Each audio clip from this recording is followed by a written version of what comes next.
Радыё Радекс. Падкасты Міколы Дядка. Размовы з людзьмі, якія змяняюць Беларусь. Смелая палітычная аналітыка, вызваленчая адукацыя і радыкальныя высновы. Радыё Радекс.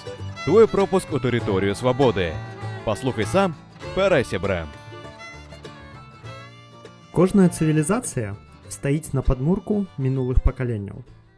Нашая культура, якую мы ўспрымаем як дадзенасць, у рэальнасці складаецца з напластаванняў усяго таго, што было прыдумана мільёнамі людзей да нас. Гэтыя напластаванні сэнсаў часткова зліваюцца, пераплятаюцца, часткова знікаюць пад грузам новых культурных артэфактаў. Але ёсць такія цывілізацыйныя глыбы, якія стаяць у падмурку нашага штодзённага жыцця трывала і непахісна, не раўнуючы чортаў камень у Шумілінскім раёне. Менавіта да такіх глыбаў адносіцца Рымская імперыя. Як і ўсе мы, я праходзіў Рымскую імперыю на уроках гісторыі ў школе.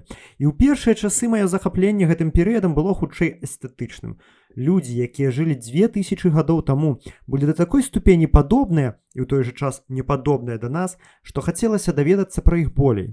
Усё, што я чуў пра Рымскую імперыю, было літаральна саткана з супярэчнасцяў. Высокая культура, вершы, проза і ў той жа час рабства. Немавернай грацыі скульптуры і ў той жа час масавыя распяцці.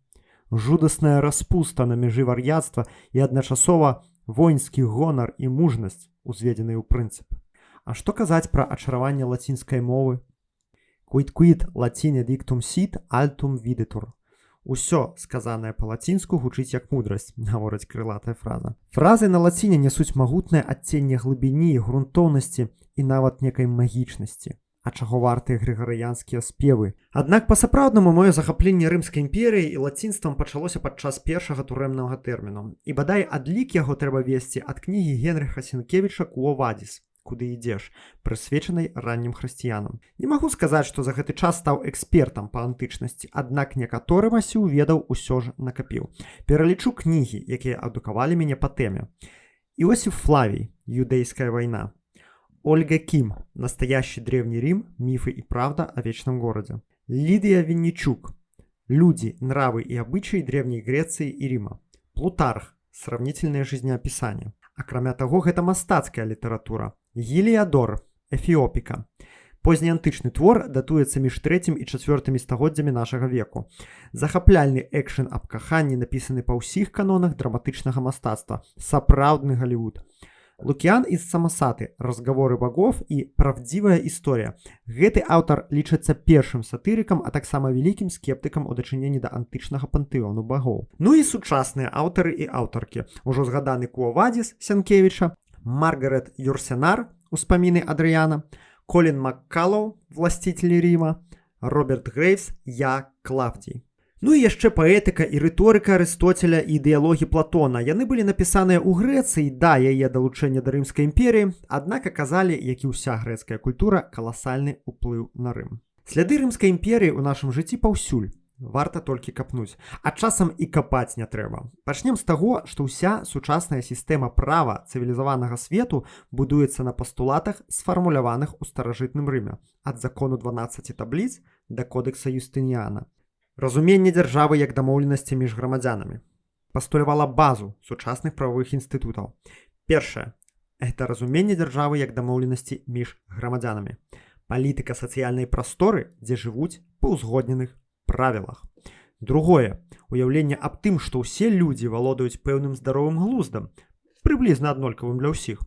І, адпаведна, ад кожнага чалавека можна чакаць асэнсаваных, рацыянальных паводзінаў. Трэцяе. Гэта роўнасць бакоў у крымінальным працэсе, прэзумпцыя невінаватасці і немажлівасць караць за адное і тое ж злачынства двойчы. Вам можа быць дзіўна, але амаль ва ўсіх тагачасных цывілізацый усіх гэтых пастулатаў у грамадскай свядомасці папросту не існавала, альбо яны былі ў зародышавым стане. Сіла рымскага права была такой, што ягоныя пісьмовыя крыніцы яшчэ некалькі стагоддзяў пасля развалу Рымскай імперіі былі асноваю прававых сістэмаў барбарскіх каралеўстваў Еўропы. Гэта ўжо потым, падчас сярэднявечча, канцэпт рэспублікі, як агульнай справы грамадзян, саступіў манархічна-феадальным інстытутам і вярнуўся разам з паняткам грамадзянства толькі праз 1000 год, падчас Вялікай французскай рэвалюцыі, пра якую я таксама, дасць Бог, зраблю асобны падкаст. Працягваем. Лацінская мова у выглядзе спецыяльных тэрмінаў увайшла амаль ва ўсе сусветныя мовы. Канстытуцыя, акцыя, імператар, рэвалюцыя, знакамітыя лацінскія фразы ad hoc, nota bene, mea culpa шырока ўжываюцца дагэтуль. У ангельскай мове, як лічыцца, да 60% лексікі прама ці ўскосна пазычана з лацінскай мовы, альбо наўпрост, альбо абыходным шляхам праз іншыя мовы. Процьма лацінскай лексікі і ў беларускай мове. Колер, парасон, літара, папера, верш, альбо ВКЛаўская мера аб'ёму, кварта, прыблізна роўная літру. Каласальны ўплыў на сучаснасць працягвае аказваць рымская архітэктура. Рымляне першымі пачалі будаваць аркі і вынайшлі рэвалюцыйную тэхналогію цэмента. Распрацавалі некалькі ўласных архітэктурных стыляў. Некаторыя дарогі, пабудаваныя старажытнымі рымлянамі ў першым стагоддзі нашай эры, выкарыстоўваюцца дагэтуль, а пабудавана іх было, нагадаю, 80 000 кіламетраў. Дарэчы, ёсць меркаванне, што галоўнай прычынай эканоміка-тэхналагічнага рыўка Еўропы, у выніку якога яна ў нейкі момант апярэдзіла ўвесь свет, была якраз сетка рымскіх дарог, якая паскарала рух людзей, тавараў і ведаў, і тым самым давала еўрапейскім краінам аграмадную фору ў развіцці.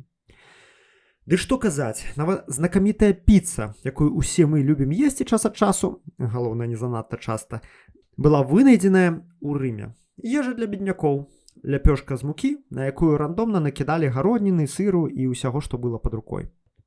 Уявіце, рымскай імперіі 1000 гадоў як няма, а шляхціцы ВКЛ, жадаючы надаць значнасць сабе і свайму роду, выдумляюць сябе паходжанне ад рымскіх арыстакратаў. Дазволю сабе працытаваць нямецкага навукоўца-прававеда Рудольфа фон Ерынга. Старажытны Рым заваяваў свет 3 разы. Першы раз сваімі арміямі, другі раз сваёй рэлігіяй, трэці раз сваімі законамі. І ведаеце, у нейкім сэнсе рымская імперія дагэтуль кіруе светам. Раманскія мовы, то бок мовы, якія развіліся на базе лаціны, з'яўляюцца роднымі для 1 мільярда чалавек. Гэта 12% сусветнага насельніцтва, якія ствараюць блізу 15% сусветнага ВУП. І гэта не проста ВУП. Краіны раманскай спадчыны – Францыя, Гішпанія, Швейцарыя, Італія, не гаворачы ўжо пра Люксембург, Манака, Сан-Марына, уваходзяць у лік найбольш развітых як тэхналагічна, так і ў плане правоў чалавека. Хрысціянства зарадзілася ў Рымскай імперыі і праз прыблізна 300 год пасля заяўлення стала ягонай афіцыйнай рэлігіяй. Прайшло з таго часу 1700 год, і хрысціянства па-ранейшаму самая масавая рэлігія свету – 2,6 мільярда паслядоўнікаў. А самай масавай дэнамінацыяй хрысціянства з'яўляецца рымска-каталіцкая царква. У чым жа унікальнасць Рымскай імперыі? У чым разынка? Бо, згадзіцеся, шмат у чалавечай гісторыі было магутных дзяржаваў. Яны таксама шмат далі свету. Але асабіста мяне ў рымскім культурным стрыжні заўсёды прыцягвала і захапляла 3 рэчы. Першае – гэта устойлівасць. Мы ведаем, што ўсе імперыі развалююцца. Дарэчы, афіцыйнай датай падзення Рымскай імперыі лічыцца 476 год, хаця насамрэч ніякага падзення не было. Быў паступовы распад, адміністратыўна-палітычны і культурны, які расцянуўся на добрых 200 год. А ўсходні нашчадак Рыма, Візантыя, прастаяў яшчэ 1000 год, хоць там, канешне, дух быў ужо зусім не той, што ў класічны рымскі перыяд. Дык вось, 1200 год, што прастаяла Рымская імперыя, практычна няспынна пашыраючыся, гэта каласальны тэрмін. Ён не мае аналагаў у сусветнай гісторыі. Хіба што кітайская імперыя, тут няхай адмыслоўцы мяне паправяць. Калі чытаеш, колькі ў Рымскай імперыі было грамадзянскіх войнаў, колькі яна перажыла крызісаў, колькі разоў гарэў сам Рым, якія орды ворагаў на яго наступалі, ніяк не можаш узяць уцям, чаму гэтае дзяржаўнае ўтварэнне прастаяла так доўга. Можа, таму прычынай той самы славуты прынцып рэс публіка агульнай справы, дзе кожны грамадзянін адчуваў сябе адказным за лёс дзяржавы? Цікавы момант. Першага цара Рыма, які, як лічыцца, заснаваў горад у 753 годзе да нашай эры разам са сваім братам, звалі Ромул. І апошняга імператара Рыма, якога скінуў кіраўнік арміі Адаакр, звалі таксама Ромул. Вось такое богапачуццё гумару. Другое. Гэта дысцыпліна. Рым асабліва рэспубліканскага і раннеімперскага перыяду, дзіўна сумяшчаў досыць высокі, як на той час, узровень грамадзянска-палітычных свабодаў вольнага грамадзяніна і жорсткую іерархічную сістэму арганізацыі людскіх рэсурсаў дзяржавай. Апошняе знайшло сваё абсалютнае выражэнне ў рымскай арміі. Яна сапраўдны трыумф чалавечай волі і прынцыпа дысцыпліны. Мала каму ў чалавечай гісторыі атрымоўвалася стварыць такую дасканалую вайсковую машыну, як рымлянам. Ад фактаў аб рымскай арміі валасы стаюць дыбам. Калі рымскі легіён, гэта 5-6 тысяч чалавек, спыняўся на начлег, ён ніколі не спыняўся ў чыстым полі, а заўсёды будаваў лагер з ровам, валам, частаколам і караулам. На будоўлю лагера на 6 тысяч чалавек у легіёна сыходзіла 2 гадзіны. Для гэтага ў кожнага легіянера быў шансавы інструмент. За сон на пасту падчас караула накладалася смяротная кара. У якасці крайняй меры калектыўнай адказнасці супраць легіёна, які збег з поля бою, прымянялася дэцымацыя, лёсаванне, у выніку якога забіваўся кожны 10-ы салдат. Прытым забіць яго абавязаныя былі астатнія 9. Дзякуючы такой дысцыпліне і няспынным трэніроўкам, рымляне заваёўвалі народы, якія былі нашмат больш шматколькаснымі, чым самі яны, і пры гэтым ніяк не саступалі самім рымлянам у мужнасці і смеласці ў баю, як тыя ж старажытныя германцы альбо юдэі. Пры гэтым рымскія салдаты вельмі рэдка прайгравалі і вельмі рэдка збягалі з поля бою. Сур'ёзныя паразы рымскай арміі за ўсю гісторыю яе існавання можна літаральна пералічыць па пальцах. І тое, на маю думку, яны з'яўляліся вынікам хутчэй памылак ці злачыннай халатнасці камандзіраў, а не баязлівасці салдат. Лічыцца, што каласальнай эфектыўнасці рымская армія была абавязана найперш ментальнасці салдата. Большасць з іх была вольнымі земляробамі, якія служылі добраахвотна і атрымоўвалі ўзнагароду за службу. Служыць было прэстыжна. У рымскай арміі да таго ж існавала прадуманая сістэма грашовых і ганаровых заахвочванняў. А вольнага часу у рымскага салдата было вельмі няшмат, бясконцыя трэніроўкі, якія і прывучалі воінскае падраздзяленне дзейнічаць як адзіны арганізм. Выжывальнасць рымскай імперыі, на мой погляд, у вялікай ступені абумоўленая ейнай унікальнай здольнасцю арганізоўваць чалавечы рэсурс, дабівацца таго, каб авангарды дзяржаўнай машыны, тысячы ўзброеных людзей, дзейнічалі як адзіны арганізм. Але найлепшы падарунак рымскай імперыі чалавецтву, на мой погляд, складаецца не ў гэтым. І гэта тая самая трэцяя рэч, якой я захапляюся ў Рыме найболей. Гэты падарунак складаецца ў тым, што рымляне былі першымі, хто даступна на сваім прыкладзе паказаў, жыццё па правілах лепей, чым жыццё без іх. Не тое, каб усе краіны і культуры старажытнага свету жылі без правілаў. Вядома, былі ж і законы Хамурапі, і законы Ману, і нават радавое права ў яшчэ больш прымітыўных грамадстваў. Аднак усё ж такі за межамі рымскай імперыі права моцнага вельмі часта рабілася галоўным аргументам у прыватным жыцці, у публічным і пагатоў у міжнародных адносінах. Рымляне лічылі ўсе суседнія народы варварамі. Акрамя грэкаў, вядома. І прычынай гэтаму было нават не тое, што яны гавораць на іншых мовах і інакш апранаюцца, а ў тым, што ў гэтых народаў не было пісанага права, абавязковага для ўсіх. Я зараз кажу пра рэспубліку і раннюю імперыю, упершыню распрацавалі прынцып. Мы сабраліся, прынялі правілы, запісалі іх на паперку і зараз жывем, як напісана ў гэтай паперцы. А адступаць ад яе не дазволена нікому. А калі хочам жыць па-іншаму, то збіраемся, уносім змены ў паперку і толькі тады жывем па-іншаму. Гэта каласальны цывілізацыйны рывок у параўнанні з традыцыйнай канцэпцыяй права. Мы так жывем, таму што так жылі заўсёды. Альбо з правам моцнага. Мы так жывем, таму што зараз як дам дубінай. Вядома, былі і ў рымлян адступленні ад іхніх уласных правіл. Было і хабарніцтва, і грамадзянскія войны, і палітычныя інтрыганы, і злоўжыванні, і продаж пасадаў за грошы.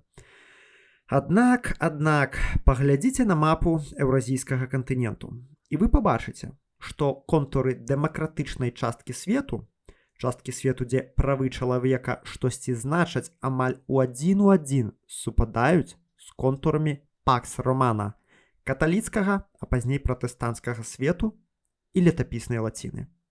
Куды дацягнуўся рымскі свет, туды дацягнулася і дэмакратыя, і правы чалавека. Вядома, Рымскую імперыю, як і любую іншую імперыю, не варта ідэалізаваць. Як я і казаў на пачатку, многія рэчы, якія там былі нормай, нам зараз падаліся б дзікунствам. Большую частку свайго існавання Рымская імперыя была паганскай дзяржавай. Адпаведна гэтаму паводзіліся людзі. Выразаць падчас вайны цэлы горад не лічылася чымсьці незвычайным, як і крывавыя забойствы ў цырках на пацеху натоўпу. Рым стварыў каласальную маёмасную нероўнасць. У руках уплывовых сем'яў збіраліся дзесяткі тонн золата, у той час як на ўскрайках імперыі насельніцтва душылі падаткамі і рабункамі. Рымляне далучалі заваяваных да сваёй імперыі, прадстаўлялі ім некаторыя сацыяльныя ліфты і доступ да рымскай культуры праз мову і сетку дарог. Аднак гэта рабілася праз гвалт, праз неаднаразовае задушэнне паўстанняў. Забойствы, рабункі, згвалтаванні. Рым няспынна вёў войны на сваіх межах. А войны – гэта заўсёды гвалт моцнага над слабым. Нярэдкімі, як я ўжо сказаў, былі і злоўжыванні дзяржслужбоўцаў, якія раптам забываліся пра грамадзянскі гонар і доўг, атрымаўшы мажлівасць хуткага ўзбагачэння. Рымская імперыя была жорсткай цэнтралізаванай дзяржавай з усімі хібамі, уласцівымі дзяржаве. Эксплуатацыя слабага моцным, няроўнасць і сістэмны гвалт. І ўсё ж, ацэньваючы ейнае значэнне на адлегласці ў 1500 гадоў пасля калапсу, мы бачым тое, што бачым. Дзякуючы распаўсюду хрысціянства ў Рымскай імперыі адбыліся гуманізацыя права і грамадзянскай маралі. У сярэдзіне другога стагоддзя імператар Антоній Пій правёў шэраг законаў, якія прыраўнялі забойства раба да забойства свабоднага чалавека. У 404 годзе імператар Ганорый забараніў гладыятарскія баі. Да канца таго ж стагоддзя рабства страціла ў Рымскай імперыі сваё пануючае эканамічнае значэнне. Ці шмат краінаў тагачаснага свету могуць пахваліцца гэткімі дасягненнямі. І дзякуючы безлітасным заваяванням лепшыя дасягненні Рыму, хрысціянская вера, а разам з ёй і хрысціянская мараль, прававая дзяржава, прынцып «давайце жыць па правілах» разышліся далёка за межы Апенінскай паўвыспы. Для таго, каб стаць базай для эпохі гуманізма, эпохі адраджэння, эпохі асветніцтва і ўсяго таго, што мы сёння завем еўрапейскай цывілізацыі. Дзякуй, што даслухалі да канца. Калі ласка, пастаўце лайк гэтаму падкасту і падзяліцеся з сябрамі. З вамі быў Мікола Дзядок. Усім добра і крытычнага мыслення. Радыё Радэкс. Падкасты Міколы Дзядка. Размовы з людзьмі, якія змяняюць Беларусь. Смелая палітычная аналітыка, вызваленчая адукацыя і радыкальныя высновы. Радыё Радэкс. Твой пропуск у тэрыторыю свабоды. Паслухай сам, парай сябра.